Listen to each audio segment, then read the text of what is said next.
3, 2. Here we go. Monday morning. We're back at it. Don't have a voice, but that's all right. This is what we do for a living. We talk. How about you boys? You boys got a voice? You're good? I'm doing pretty good, yeah. I don't know. Does my voice sound normal? That's all right. Jeff, you got a Hanging voice? in there. Yep. Hanging in. There we go. Just dry. Guess you can't complain about the weather, though. Just hot out. For once, yeah. That's the thing about us here in the Maritimes. As soon as it gets too hot, it's like, it's too hot, I'm going inside. As soon as it rains, it's too rainy, I'm going inside. It's just something You just got to be inside. That's all we like to do, inside. But no, the weekend, it's, I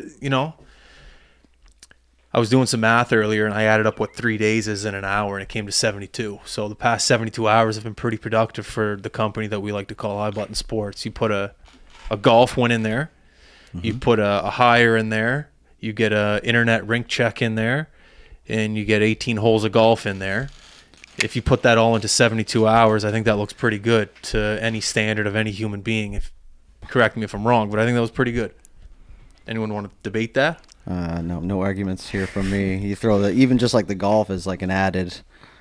The things you named before that were a good weekend, very productive, and then you throw in 18 holes of golf, which is... Well, no, that's where I'm wrong now, because we played more than 18. We played 36 holes, because the tournament. Oh, yeah. And then 2 nines. Wow, even better on paper now. Oh, you guys got the 9 in on Sunday? Yeah, Cleared up a bit. Well, here's the thing. Dudes and I went to 2 courses, and when we pulled up, it was... Well, you were at one of them, obviously, Antigonish. And you get there, and it's just that little light rain. We all know it from birth. It's not raining. It's not mist. It's just that classic Nova Scotia, how are you doing? I might ruin your day rain. Yeah, true. Spitting. Spit. That's a good word to describe it. Spitting. So in our blood, what do? Obviously, we wait. We're patient. Because we all know here in Nova Scotia, things could change like that. So we sit. We talk to the gods, the golf gods. We call a friend, as dudes like to say. And we wait. And we wait. And we wait. But as we wait, what's happening? That golf itch is saying, "You go golf. Go golf. It's only $40. It's only $40. Go golf. Go swing the club." In the rain. In the rain, in the mist, what do you say? Spitting? Spitting. In the spit. So eventually that itch just gets a hold of you. Mm-hmm. And the next thing you know, you're head to toe in, I guess you could say, rain gear. You had ball gear on, rain gear. Yes, sir. I didn't even have rain gear. I just had wind gear. And I had a greasy old sweater. Jeff, and we're out there hacking it. Paid the money. And it was nice for the first hole, at least that Antigonish. But then eventually we get to that second, third hole, and it's pouring. But it's hard to complain here, fellas. You're golfing. Yeah, exactly. You're smiling. You're working. You're doing everything you want to do. So we got it in, and you got the itch out. And Jeff played probably the round of his summer. Round of the life, buddy. Yeah. Best round since COVID, for sure. He was feeling confident in the meltdown sweater. That's what it was. I was just happy everything went good in Cape Breton. I could have done anything. I could have went out there and dangled you.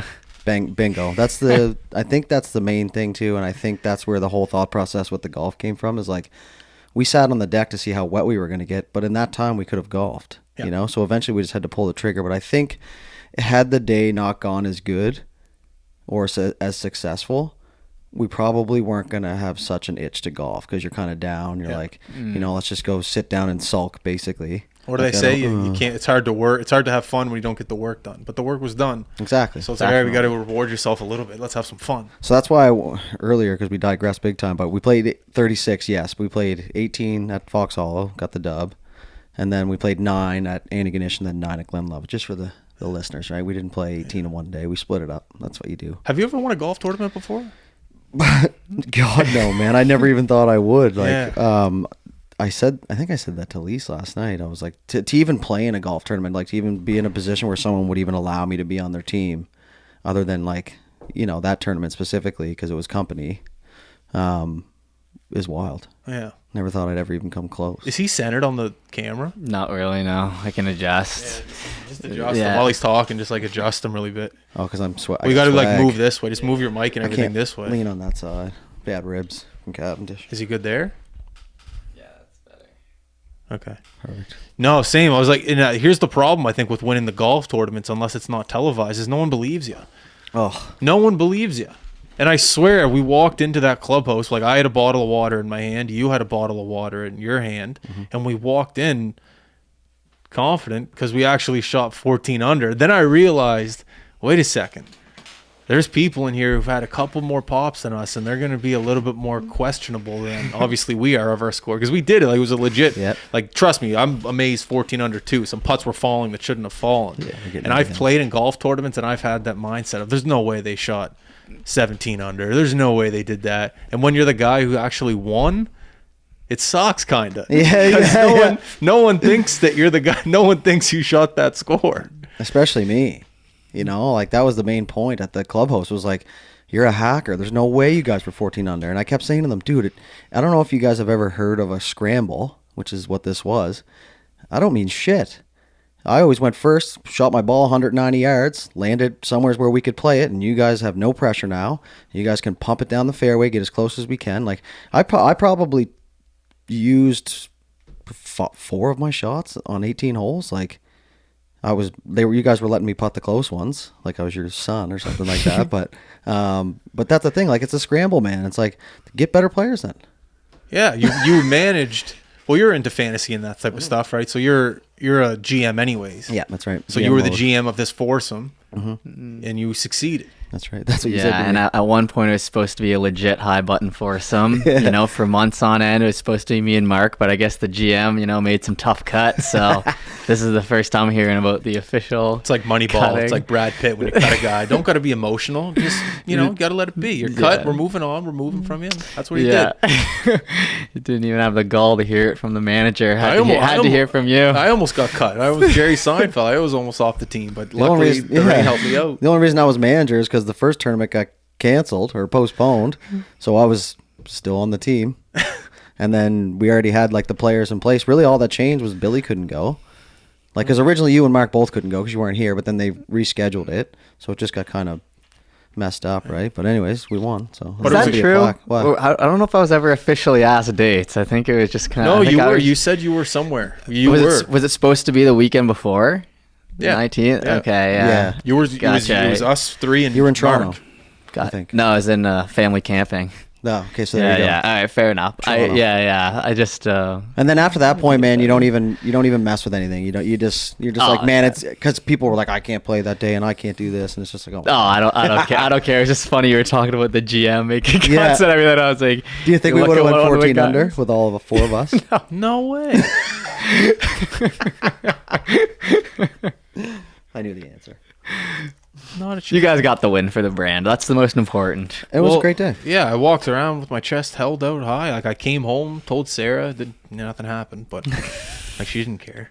But at least to myself and hopefully to all the listeners, there's a little bit more of a 14 under, even though it had nothing to do with me or you. It was mostly Alds and Scotty, but still, we had a great time. We got it done. I will say that one of the reasons we were so good is because you're 100 in game. You got the flop shots, man. You had those dialed. Like, there wasn't very many where you shot and weren't 5 feet or less. And you know what I relate that to is my backyard.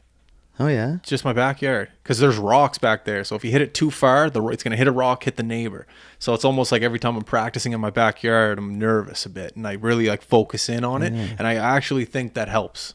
Like, I think just the backyard, and there's also I got a little red ant issue, so I'm always getting crawled on. So there's always something in my head tickling me while I'm chipping. You're dealing with adversity in the backyard. There's a little adversity in the backyard. So when I'm out on the course and you're just here having fun with the guys, there's no red ants, there's no rocks, so I can just chip freely. So the backyard chipping, it's almost like a little bit of torture, and I like that torture. So I can translate it into a real game or to a tournament. And I could be talking out my ass, but that's what I think it is. Building character in the backyard, man. Yeah. It's true, though. Like, you're constantly thinking of shit. Like, there's sometimes I pull my club back and I hit a tee or something like that, and I just completely go off the rails because of it. It's just like, why? That was something so small, small. That day we won, I could have played 36. I've never even. Obviously, I've never played around like that, but just everything was going our way. Like, even when you'd miss on the left side of the fringe. And then it would just hit something and roll back down on the collar, and then it would just lip off on the collar onto the green enough that you could putt it. It was just even when we were missing, it wasn't a miss. It was weird. Yeah, it was weird. It was super weird because even on the last hole, we're don't know the scores.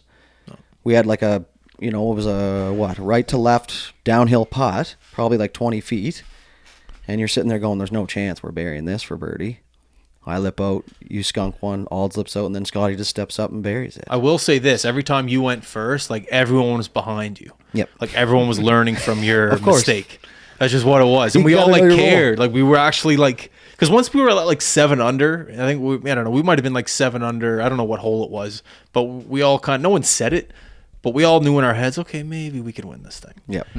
And that's kind of when everyone just took it a little. Not that we didn't take it serious to start, but once we were at 7 under, we're like, all right, boys, maybe we can do something here. Like, you ever heard of the Dream Team? Let's try to repeat it. Something like that. So, it was a great day. Awesome. Are you ready to talk about the Matthews contract, or do you want to wait till the next episode? I'm not much into that kind of stuff. I don't really have like a in-depth or like an opinion that's going to mean anything really. I'm happy he's in Toronto. 4 years seems like a scapegoat just to get out of there at the end. If they don't win in the next 2 years or 3 years, I'm just like, why wouldn't you have just signed him for 9 off the get-go?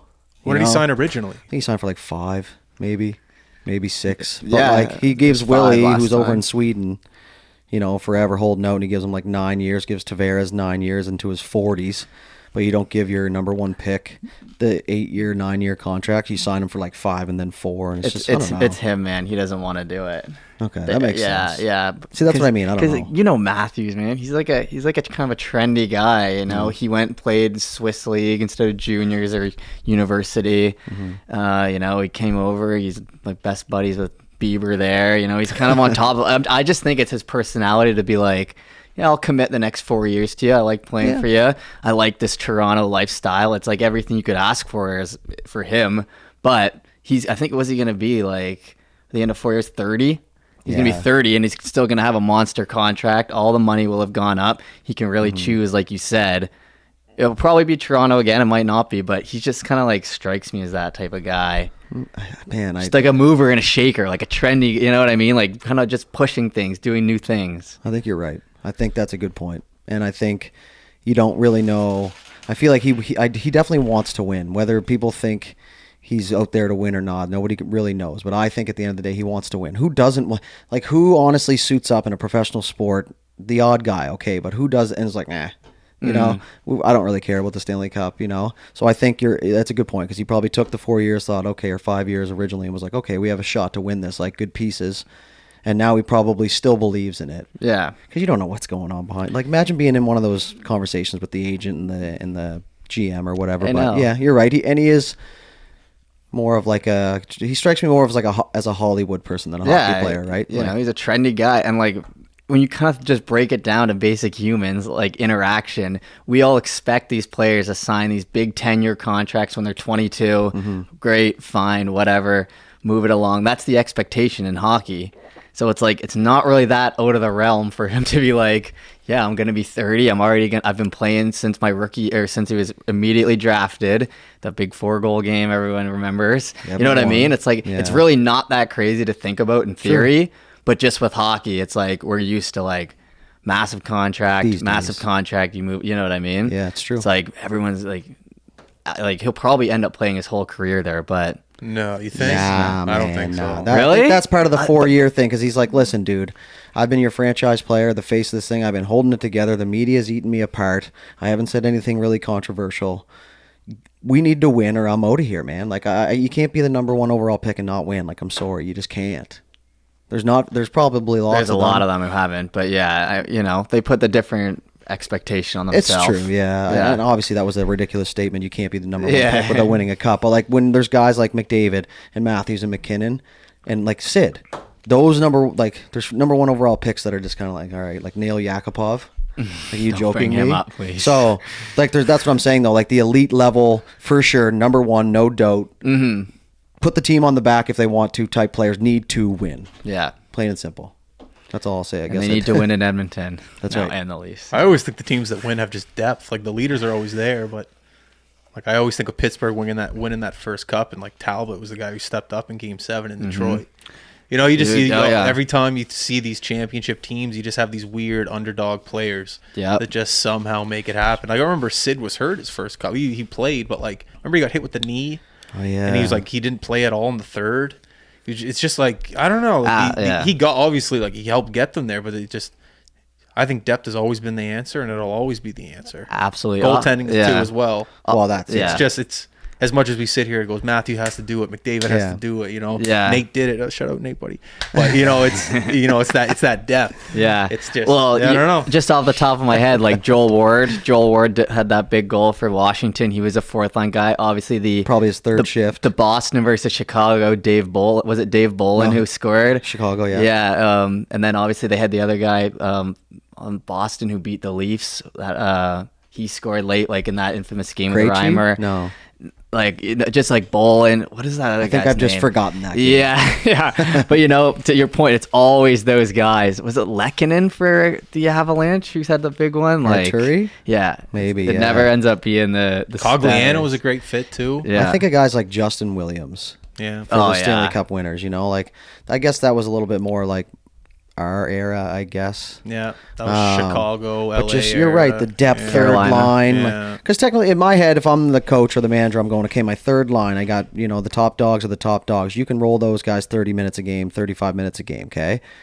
You get your second line out, you hope that they're doing their duties. But a third line needs to be able to get out there and be worry-free for the rest. Because when you're the top line, and you're on the bench and you watch the other team dominate your other line or your third line, and now the pressure's on you again, instead of just going like, okay, the third line goes out there, keeps it in their zone, lets the big dogs rest, maybe get a goal, throw a couple hits, keep the puck out of their end, let everybody sit and rest on the bench worry-free. Yeah, that's knowing your you're not depth, going to get guys. scored against. That's right. And I only know that, like, I remember, this is a horrible comparison, but when I was playing in East Hants, and you're like one of the top two lines, and you look out and you just scored 2, but the other 2 lines give up 3, and you're like, God, like, man, like, if we scored 1 goal, 2 goals each a line, we should come away with this thing. Yeah. Like, what are we doing? If you're serious about winning playoff series, you need to string shifts together. Yep. You string them together. Get 6 shifts in a row where you're keeping that pressure on. That makes the world of difference compared to, like, your top 2 lines going out, doing good, and coming back, watching you got your other 2 get walked over. You got to string them together. You got to. You don't want your top 2 lines playing defense the whole time out there. No, absolutely right? not. Every team that I've been on that's been great, just great third line. Like Max, I think I like Safaris right in the middle. Yeah. Just again, he's always defensively responsible. Never really like scored a bunch. Just these guys that are just there, that are just, you're not worried. You can just go back out and do your job. Worry-free. Worry-free. That third, fourth line. Think about how much helps. easier you breathe when something goes right, and all of a sudden you don't have to worry about it now. Oh my God. Like, even if you're tied and like your third line scores just unexpectedly, oh my God. Gives you so much more confidence going out as the first, second line guy. It's like, okay, now you just have to put one in and you win, rather than put one in to tie it. Yep. Just, oh man. You want to play catch up. But that's the thing. You give Matthews that money, yeah, he'll get those goals, but who knows if that brings depth. That's good for that's the Leafs. That's their whole thing. You right? could say that about Edmonton too. Like McDavid, here's the thing: McDavid makes the NHL look great. Oh God, he makes the NHL look good. He makes the NHL look like a model, like a Victoria's Secret model. It's just you see McDavid go down the ice and put a puck in a net. You just want to become a fan of hockey. But what else? Well, what else? Second best player in the league is also on the team. But aren't they on the same line? No, they're not. But he's not on the third line. He ain't on the third line. He's mixed in on that top 6. Yeah, no, it's definitely, it's a discussion. It's all about would you shaving. say it's a similar problem, Edmonton, Toronto? I'd say Toronto has it a little worse, not even because of their own fault, but just because of strictly timing. Toronto had to pay all their guys like right before COVID. And no one could have predicted COVID, and obviously COVID made it a flat salary cap, right? So Toronto's thinking they're going to be able to dole out these 4 or 5 contracts, and there's going to be extra money when they come back around. COVID hits, it's come back around, and there's no extra money because it's been a flat cap for so many. So they did get screwed in that sense. The Oilers paid a little bit earlier, so they were able to work it. But yeah, we've definitely run into our problems. We got screwed by more just the market. Like Seth Jones signing that massive contract forced us into the Nurse one. Oh, yeah. Jack Campbell signed. I'm never going to complain too much about a goalie on $5 million, because you see some of the other goalies in the league who are terrible, making more. 8, 9, 10 mil. Bobrovsky, those guys. So it is what it is, but The Leafs do have it just a little bit worse in the sense that they've really had to like shave off their big guys. Yeah, I agree with, I think, pretty much anything you could say about this topic I'd agree with. But in Toronto's case, they just have way more big dogs than Edmonton has. Like, yeah, Edmonton has McDavid, but like Toronto has like 6 studs, like household names, and like how you need to win with guys like that, man. Like they have and last year they had a good roster. They filled it out. The only thing I'll say is when you add that many players at the deadline, it kind of messes up the flow of the team, right? So if you bring in 1 or 2 big pieces instead of like 9, like Dubas did, he brought in like 2 full lines and got rid of 2 full lines. Like it's tough to get that juju back in your team and the chemistry. So I just think Toronto's in a worse spot because they just, on paper, they're a much better team than most teams, and they just need to put it together. It's ridiculous. It really is. Well, they're just a cursed team also. You can do all the signing you want, but if you're cursed... I don't want to believe in the tough. It's tough. Anyways. Figure it out. It'll be a fun year watching hockey on TV. I'll tell you that much. Cape Breton trip was fun, though, you know? Port Hood's not that far. I was saying to dudes on the drive out, like, when you're a kid... Port Hood to Halifax, that's a lifetime away. When you're an adult and you chuck in 2 coffees, you're there in a minute. Like, I love driving on this province. You got water on your left, you got water on the right, you got great highways. Not the best, actually, but I don't know. There's something about Port Hood that I just did not expect, and it was a fun trip to get there. I didn't mind it. It's probably a lot harder, I'm sure, in the winter. That's pretty, I'm pretty sure there's no debate in there. But just a lot of fun. Great rink. Cold. Brought back a lot of memories. Oh, a lot of memories. Good, you felt like a pro when you played there because it would be, Sunday afternoon at 1 o'clock. There'd be maybe 300 people there, and it made it feel like there was 30,000 in there. It was just really cool to be back in there with no ice and see it, smell it, listen to it, talk to it. It was a really good experience, and I'm excited for the Cape Breton West Islanders contract. It's going to be fun. Dude, what a year to bring them in, right? They got the goaltending. They're going to be a top 3 team. Tons of history. Lots of guys coming back from last year. The Al McGuinness Arena? Are you kidding me? Arena. We're right in there. Firing on all cylinders. The streaming setup was pretty much built for us. There's a little step, a little ledge. Yeah, no mesh for you watching at home. You're going to be on top of that ice with them. Jeez. And you're going to be watching Rice Stewart, You're going to hear some things. You're going to be emailing us saying, "Hi, button, turn that mic down." I heard a couple profanities on there. The boy Brad Chandler is going to be bringing you all the history you can ever imagine and ever want for the West Islanders. The stream's going to be so good, you're going to be upset. Yeah. I'm just so excited for it. It's going to be great. It's going to be a lot of fun. And I'm really excited to see how it challenges us and how we step up to the challenge and how we deliver. It's going to be great. Yeah, it was nice to get back in to the work group. It was nice to get back together and put our heads together and shake off the rust, as you said, on our way up there. And got a couple new gadgets that we're working with, which is super fun. But for me personally, man, I don't give a shit what it is. If you want to do a roadie, I'm down. I don't care what we're doing. You want to go get eggs, fresh farm, really good eggs and 4 hours away, done. We're going to the valley. It doesn't matter to me, and it's nice to do it with the fellas, especially when you get some shit done. Like it's nice to go up there and travel and do all that stuff, but you go up and you meet the guy that you're interviewing, and he turns out to be a real good fella as far as we can tell right now, real good fit. You pull that off. The internet's better. You can't even get phone service in the rink, but the internet was dynamite so far, so good, knock on wood. And then you just leave there. You leave there happy. It was nice. Port Hood's beautiful. Not in the winter. The winter, it's horrible from what I remember. But, man, you're on the water. There's parks. There's trails. People driving side-by-sides. There's 14 horns we heard. Everybody knew everybody. Yeah. And it's just, it's always cool to see a rink without the ice. I'll say that. I'll say this.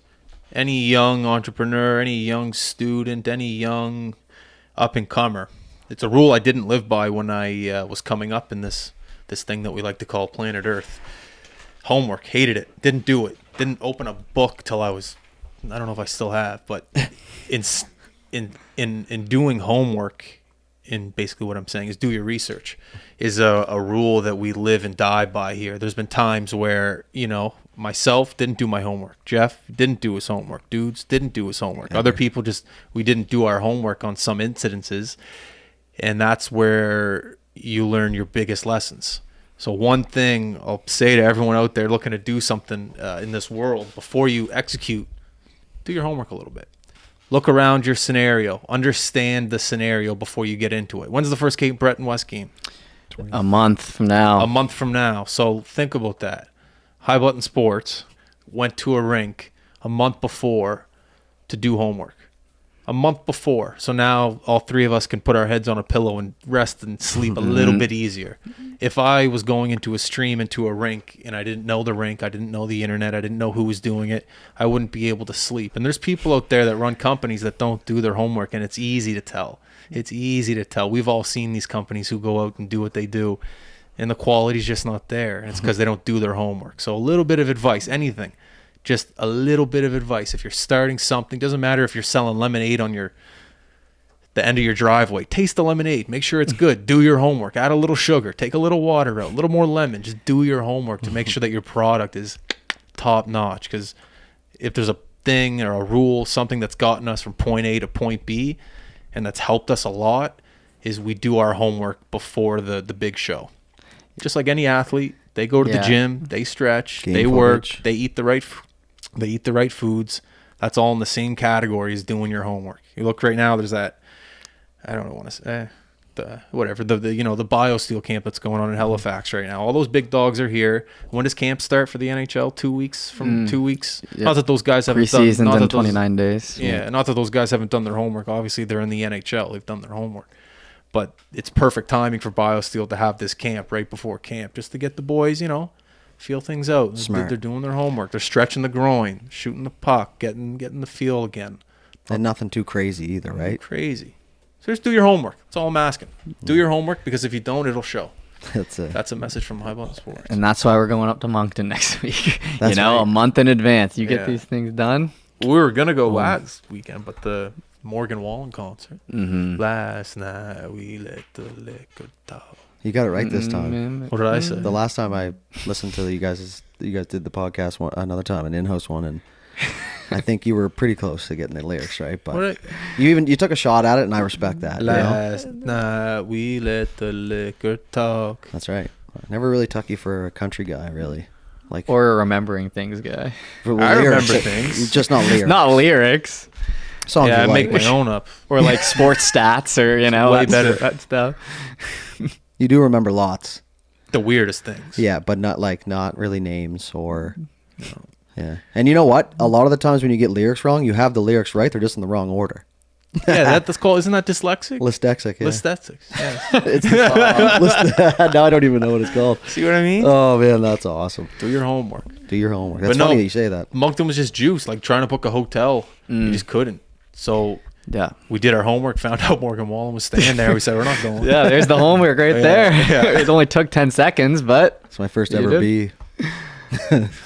If I knew earlier, I would have applied for media passes. Did I ever tell you that story about this was Vancouver when Tom and I were out there, and we just did the podcast, and I had a camera, and this is the most random thing, but there was a festival next to Tommy's house, and you could see the lineup to get in from where we were living. I don't know. We just knew about the lineup maybe.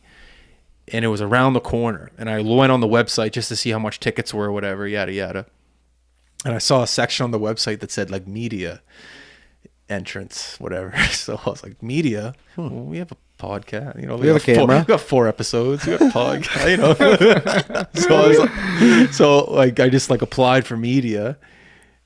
And I don't even know if I got accepted or not. I didn't the day of I applied. So I was like, I don't know. On the way there. So we had the camera. So I took the camera to the festival, and I'm telling you boys, the lineup, we might not have got in if we didn't Tommy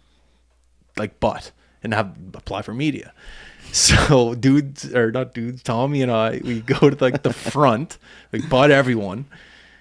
Not butt, we are media. And we go, hey, it wasn't called High Button Sports, it was just High Button. Hey, we're High Button. We applied for media passes. Here's our camera. We're ready. We didn't know what to say. We didn't know what to say. Hey, where's the media request booth? Where do we get our passes? We didn't know what to say. We're just hey, we're here. And there was a 19-year-old security girl. She had no idea what we were saying. She just goes, yeah, you're good to go, I guess. And just walked right by her. And that was my first lesson of okay, if you have a camera, you can get into places. So then that's kind of where the whole The mentality. The mentality of like, oh wait, people, if you have a camera, people just kind of let you do things. So the business was born that day. Yeah, like that was kind of like the start of it. Just like if it wasn't for seeing that media application on this fair website, who knows? It worked out. Was that the festival where you guys did interviews and Tommy did the Tommy Spratt? Yeah, it was like the P&E, or no, it was like the SAP. He was interviewing the animals. Strategic animal placement. Yeah. Like, was that thing? Yeah. He's like, this is a classic scenario of staff. Yeah, that was it. Yeah, okay. The video's still on YouTube. It's a great video. That's when I first became a fan. Was it? Yeah, and then we went to Italy not long after. You guys had like 11 episodes, and I'm pretty sure I might have been one of the only like listeners. Yeah, probably. Download the episodes. I listened to all of them on the bus ride from somewheres to somewheres in Italy. I remember I'd upload it, and then I'd wait like 24 hours to see the downloads, and I'd come home from work and be like, come on, be over 12. Please be over like 13. Just be over 20. And you get there, and it would be like 19, and you'd be like, all right. Yeah. 4. Yeah. 19 people listening. Let's go. Those used to kill me, man. It was the guys' best. It's so much. It's funny. That was going to be my main point about, you said, the one thing I took from that to your homework thing was, that story about the festival story was, it wasn't called High Button Sports. It was just High Button. And I think that might have been the biggest shift moment that you could have made for success, was to put it to sports, because as much as we wanted to do the entertainment and stuff like that, that just isn't what we knew. Yeah. Right? We knew sports. We thought we did. And we knew hockey. High button was a little confusing too. It's like, all right, high button, but what is high button? That's right. But if you put sports, it's like, okay, you have somewhat of a direction at least. Yeah. And people know why you're here. It gives right? you a base to build the sports, and now at this far into the game, now we can do entertainment stuff, and you just call it high button. Yeah. Like the high, you know what I mean? Like you just needed that base to build off of, and now instead of trying to do it both at the same time, and now that the sports is established, you can just do whatever. I like the name. It's a stupid name, but I like it. High button sports. I like how simple it is, bro. When I'm telling grandmas and grandpas in the rink, high button. What's this on YouTube? You know, they know the word YouTube. They know the word high button sports. 3 words they've used for 100 years. You know how like these brands, they always try to mix names, or like they try to like put all the last names together, junk like that. This is 3 words that every single person who knows English is gonna know. Yeah. And the word YouTube. That's 4 things you need to know to get to our content, which is a big thing, man. Huh? No more than 6 letters we have high in each word. Button sports. Yeah, easy. It's hard to, you can't forget that. No. And it makes you question it too. You go, okay, I'm going to look that up. What's that about? It's different. Discussion. Yeah. What does that mean? High button, you know? Yeah, exactly. Everyone's always like, oh, is it about weed? And you're like, no. Like, I thought that too when I first started. But yeah, because some people thought it was high, like H-I button. Yeah, like hi, how button. are you? Hi button. Hi. You know, like that. I remember waking up one morning because we were the High Button. Then I woke up and I went through Twitter, X or C or Y or whatever they call it now. And I looked and I'm like, High Button Sports. I'm like, it's either someone ripped our name and made a sports company, or Belly just said, the hell with the High Button, we're going High Button Sports. And I remember being so jacked up when you told me that it was sports. I was like, finally. Like, not finally, but I'm like, okay, maybe I can actually help out with this now. Direction. I don't know anything about musicians or anything. I know sports. That's it. Yeah. But it's like, that was a big moment in the company, because I just feel like even with the name in our own heads, that's what you know to attack for your market, for your demographic, is the sports world, right? We were just like, we were going, okay, do we want to do a thrift shopper today, or do we want to do a rapper, or do we want to do an athlete, or, you know? So it was just like, it's so much harder to pick a lane and figure out your niche and just, you know, but sports just narrowed it down for us. I'll tell you one thing. If it wasn't sports, I don't know if I'd be here right now. Because I remember the first time I ever saw the name was when Mark first started working here, and he went from Double M Enterprises Incorporation on Facebook, and he said switching to High Button Sports, and I was like, oh, this is interesting. I was still in university, but the name I was like, there's a smaller media company, which is what I wanted to do in Halifax with the name sports in it. If it would have just said Mark went to like High Button, I probably never would have thought about it again. But when I came back through COVID, you know, I knew, like, my brother kind of knew you, and I knew sports was in the name. I just graduated sport media. That's right. If it was just High Button, there's a very high chance that I'm not here. Those early days, like when Mark first started.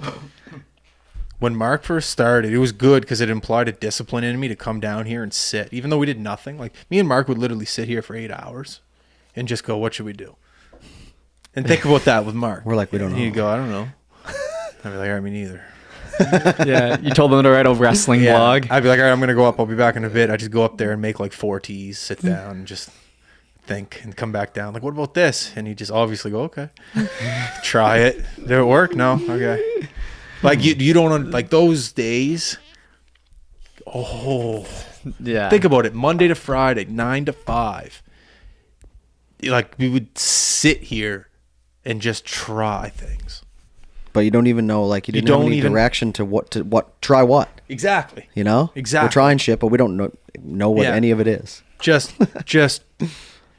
oh. I think I did that for like 3 or 4 days with you, and then I bowed out. Oh, yeah. I was like, I can get these hours at home because I was co-oping with you. I was like, I'll sit on Photoshop in my bedroom for 4 hours instead of down here. But that was my problem with the company. Like the kind of start was, I would just kind of hang out upstairs or just like chill in the bed and just like, you're working for 10 minutes. Okay, I'm going to watch this YouTube. But that YouTube video ends up being 30 minutes long. Now you're hungry. I'm going to take a shower. And then half the day is gone and you're not really doing anything. Yeah. But when Mark came, he sat here and he kind of just was like, he was like a nail. He just like nailed me down here. I had to stay because I'm the boss.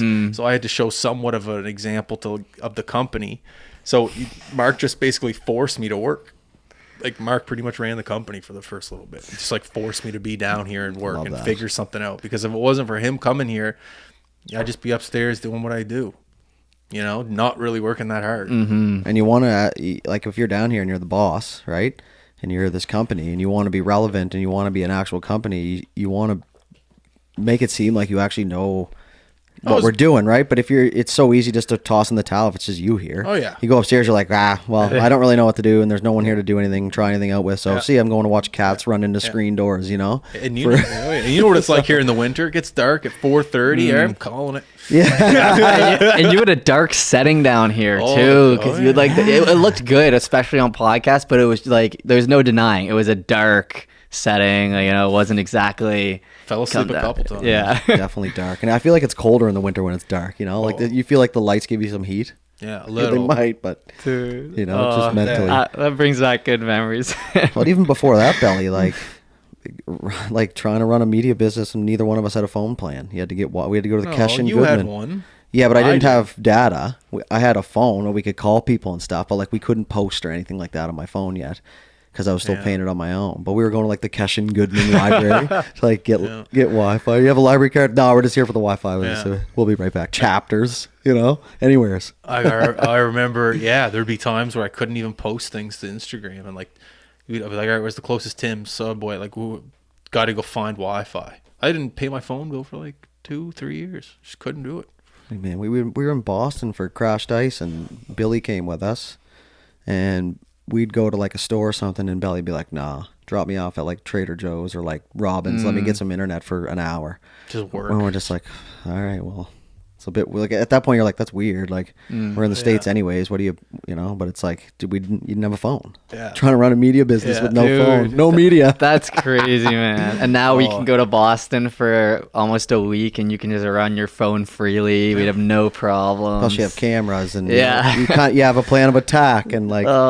I remember there was like they didn't even have a car. I'll never forget this. This was one of those moments you look in the mirror and you question everything you're doing. Like moment.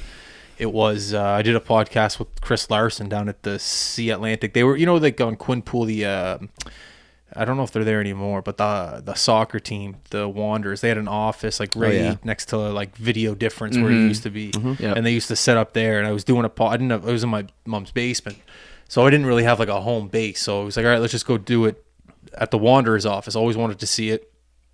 And I have all this equipment. Like I still had this equipment. I had like 3 cameras, the mics, the laptop, the wires, this, yada yada. Probably weighed like 30 pounds, everything. And I had that bag that you have, Jeff, now, and the zippers didn't work on it, so the stuff is kind of exposed. And obviously, you're in Nova Scotia, just starts to rain. The bus stop, the bus was delayed. You get there, everything's kind of soaking wet. You just hope it still works.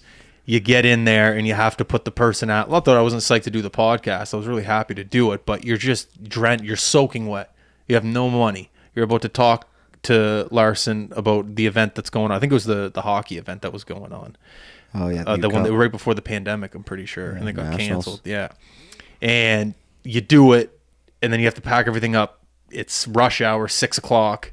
You're stuck on the bus to get all the way back to Clayton Park. Takes 2 hours. Still raining. Oh. You have all your equipment, and I'm pretty sure we had like a little malfunction during the podcast, like someone's mic didn't record, or so it was. And then you get back home, and then you have the parents there going, so when are you gonna get out of my fucking house? You know, and that like I remember going downstairs and going, all right, what are you doing, Justin? Like that was that moment where you're like, and you just keep going. You just figure something out. What's that saying? Tomorrow's another day. You know, it's just that, and that I'll never forget that moment with the podcast. Just everything's soaked. You're soaked.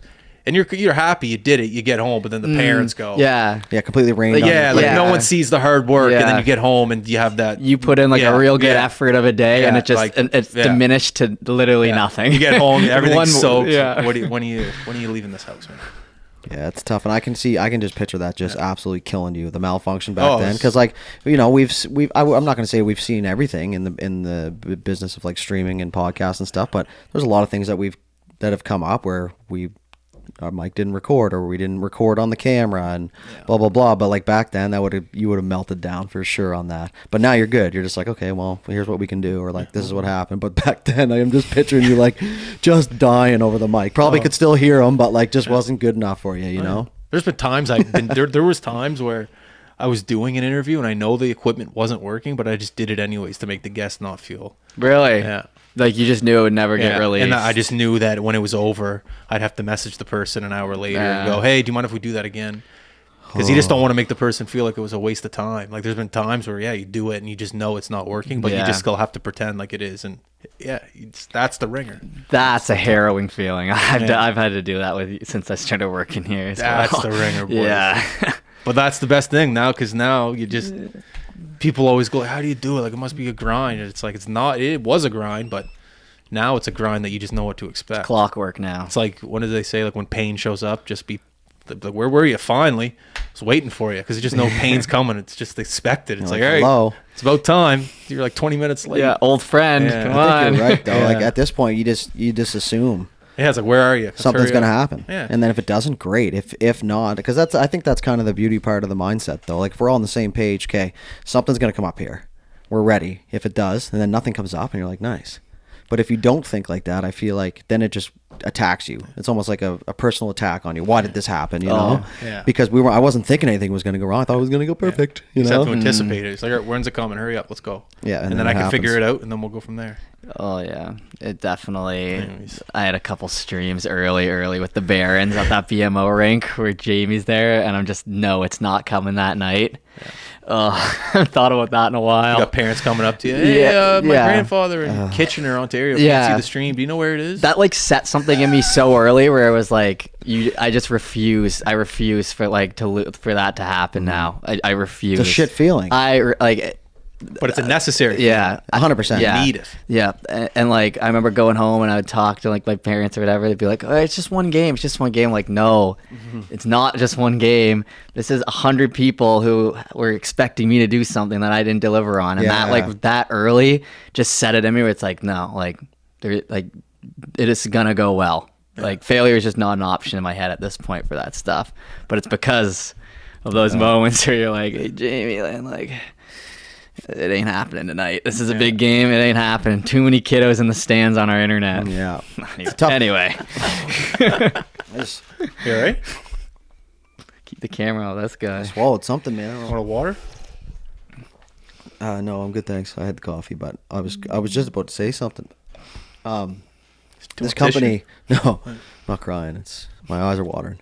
I had to face a lot of fears that I didn't even know I had. Oh yeah. For this company. Like I'm not like, oh, I did it. I bowed down for the company. I meant like in this line of work, there was a lot of things that I thought I was confident in that I just was not. Oh yeah. One being around a bunch of random people, which people listening to this are going, shut up, man. But I was a social butterfly when I was boozing.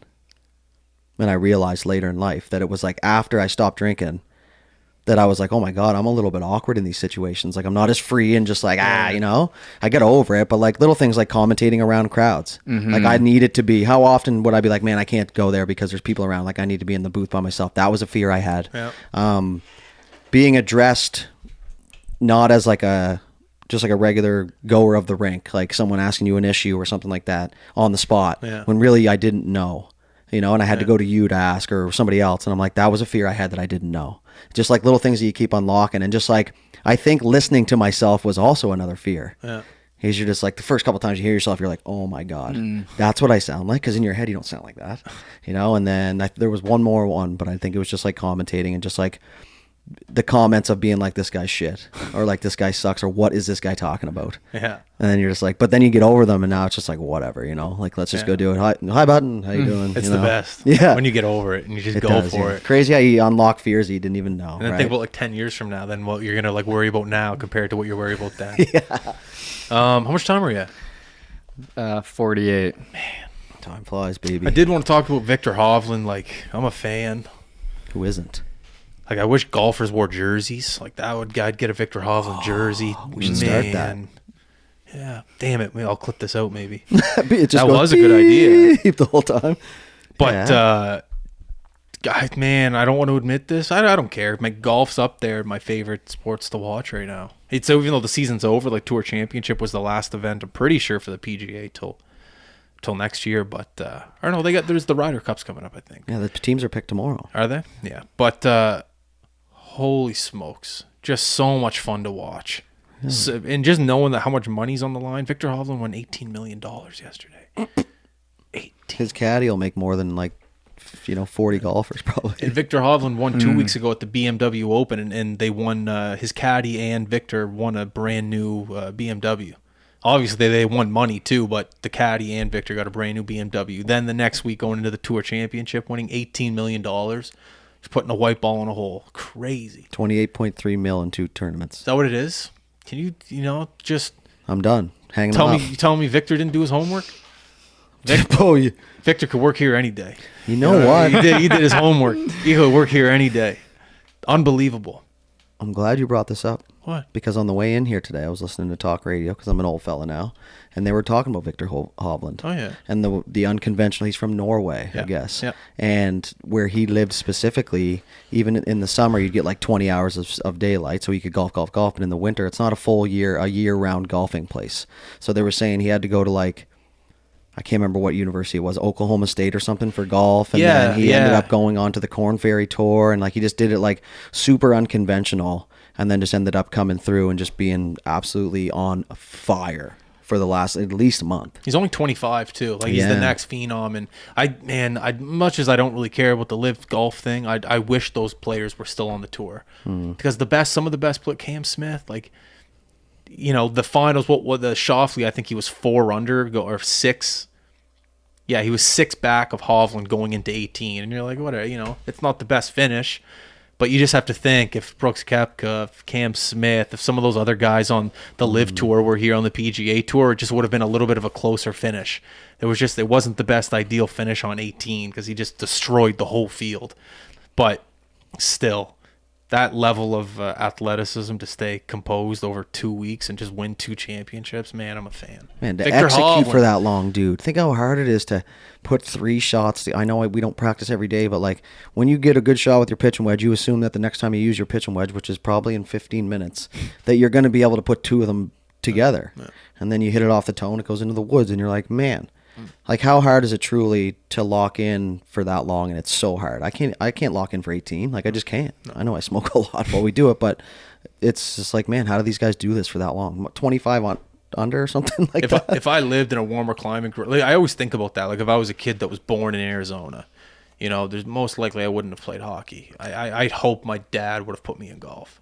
I hoped. It would have been a great childhood. The places you get to see, the courses you get to go to, the prestige of it too, like the networks you make down in those colleges. It's expensive, man. Yeah, it's expensive, but they were saying that on the radio too. Like if you're trying to make it in golf, it's expensive shit, man. You got to pay your caddy, you got to pay your travel fees, and if you're not making cuts, you're not making money. You're wasting money, dude. Like essentially is what you're doing, and you don't really think of that perspective. Like I didn't until literally an hour ago when Buddy was like, holy shit. Like, I just, I assume I know I pay to golf, but I didn't think, I knew there was fees for being a pro and all this stuff, but to think that, they got to pay for all this stuff. I know they have sponsors and stuff too, but if you're just a guy coming up, you don't have shit. You have to pay all this and you're not making cuts and you're just wasting money, man. It's crazy. Yeah. And that's what makes it even more exciting to watch, knowing they're playing to eat. Well, maybe not the guys we're watching on TV. They're eating for life, but you just see some of these no-namers win a tournament. You're like, that's the biggest paycheck he'll ever get.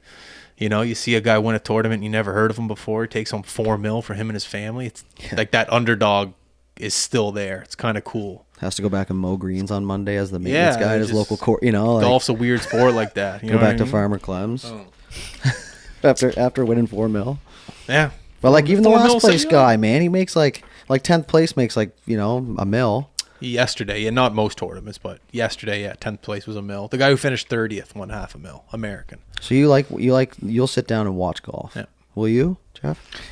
I know you don't have the itch like we do, but like. Yeah, I do. I enjoy watching it. It's an entertaining sport. If there's good guys at the end, I've got my favorites: Morikawa, DeChambeau, those guys. But I probably wouldn't have stuck around for that one yesterday. No, that's love of the game right there. I can't watch golf, man. I'm gonna lose some friends over this probably, but I'll pretend. Like if we're all watching golf, I'm not gonna be like, "Put hockey," like I'll sit there and watch it with you. But it's just like if I'm trying to go to sleep, I'll watch golf. Oh yeah. I don't know, man. It's just. I love it. Don't you find it interesting because you're trying to you're playing it's such a unique sport, and like when you watch a NHL game, you're nowhere near those guys. Yeah. Same thing with PGA, but like at the end of the day, you're using the same clubs. In theory, you could be playing the same courses. So it's like watching the master at something you care about that's what it breaks down to, right? Yeah. Maybe it's just me. Like maybe my attention span or my mental capacities isn't there to watch golf. Like I'll watch it for like 15 minutes. I'm like, dude, this is sick. And then I'm like, man, it's similar to baseball. It's similar. It's just background. Yeah, that's true. It's good Sunday cooking meal type TV. It's there. And when they get down to the last 3 holes, like you're glued into it. I don't know. I like it a lot. It's sick. It'd be sick to learn how to stream it one day. Say this, I like it a lot now more. I never would have even considered, like even in the highlights on Sportsnet when I was younger. No. Yeah, same. I'll watch basketball, but not golf. Yeah. But now, I will. But that's me, too. I'm a cheater. Like, I'd rather just get up. Most of my knowledge is from highlights. I'll listen to the sports anchors go on for 15 minutes about this topic, and I'll retain every goddamn word somehow. And then I'm just come back here and I spew it, and I feel like, put it all together into an hour-long podcast. All I do is just take what Jay Onright said and put it in my own words, It's just like, but yeah, I don't know. It's kind of boring for me to watch, but fair. I love it. That's fair. You got to do what you got to do. All right. Appreciate everyone tuning in. Appreciate everyone listening. Any of you guys got to promote anything? You got any public appearances you want to tell anyone about? No. Keep an eye out for the streams and everything coming forward here soon. There'll be custom channels and everything. So if you're following a team, it'll be nice and organized for you. Okay, nice. Dudes, you got anything to promote? Not really. Kind of, I guess. We do highlight videos, highlight packages if you're trying to get seen. I'm an absolute expert. We are in this field. I wouldn't say expert, but we're good. We do those, so don't forget. We're at the games anyway. If you want your team streamed, we don't care what sport it is. We don't care what kind of event it is. Hit us up. Don't be afraid. We're very friendly guys. We're team guys, glue guys. Love coffee. And if it has to do with sports, there's a good chance we can do it, so hit us up. That's all I'm going to say. Let's get the Twiggies going. I love that. All right, I got nothing else to say. I appreciate everyone tuning in, everyone liking, downloading, viewing, commenting, observing, sharing opinions. Basically just interacting is the word I should have said. But thank you for interacting with us. Love each and every single one of you. Make sure, please, guys, buy those hats, those T-shirts. Quality. Quality. What were you going to say? I want to say one more thing, and I should have said this. Yeah, go for it. I'm a huge hat guy. You guys know this. I have hundreds of them. Yeah. This is not because it's a high button hat. This is easily top 3 hats in my wardrobe right now. It went through 3 rains in golf, 3 sweats, a cottage trip, and a road trip already, and it looks like it is fresh out of the package. I'm not shitting you, folks. Yeah. These are the real deal. They're going quick, too, so make sure to get these hats before they're all gone. Going quick. High Button Sports. Love each and every one of you. We're out. I was thinking that.